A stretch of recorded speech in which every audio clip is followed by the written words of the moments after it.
Linden here. I am here to demonstrate nasopharyngeal suctioning. I have accomplished my standard steps, identified my patient.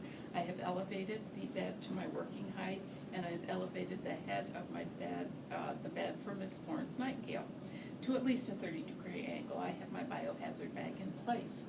I will now check my solution that I will be using for the suctioning.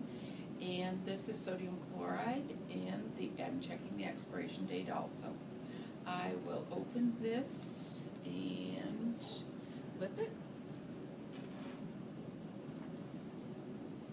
And now I will open my suction catheter kit, open my sterile gloves.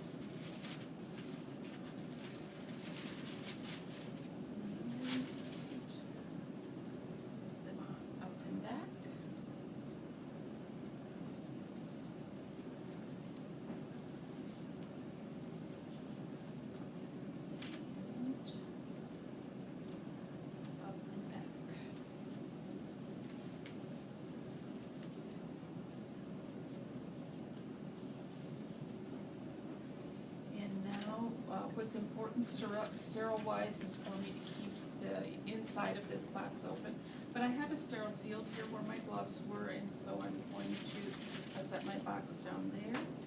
And I will get my catheter out, and I like to get that in place in my hand before I contaminate anything. And get my tip, which will go into the respiratory tract tucked away. And now I will pour, palming my label, and not too high, but high enough so that I don't touch the bottle to my container for the saline, and also so that I don't splash. So the next thing I'm going to do is turn on my suction.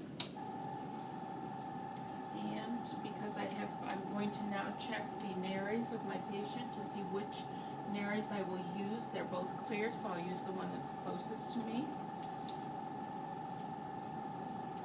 This hand is my non-dominant hand, so now keeping this, the suction catheter tip will now become, that portion of it will become contaminated. No longer sterile, I should say. This I want to keep sterile. So I'm going to dip this into my saline for two reasons. One, to lubricate, and second, to check my suction. And my suction is working fine. Now I will introduce this into the nares. When I put the suction catheter down, I do not have suction on until I get to the back of the pharynx.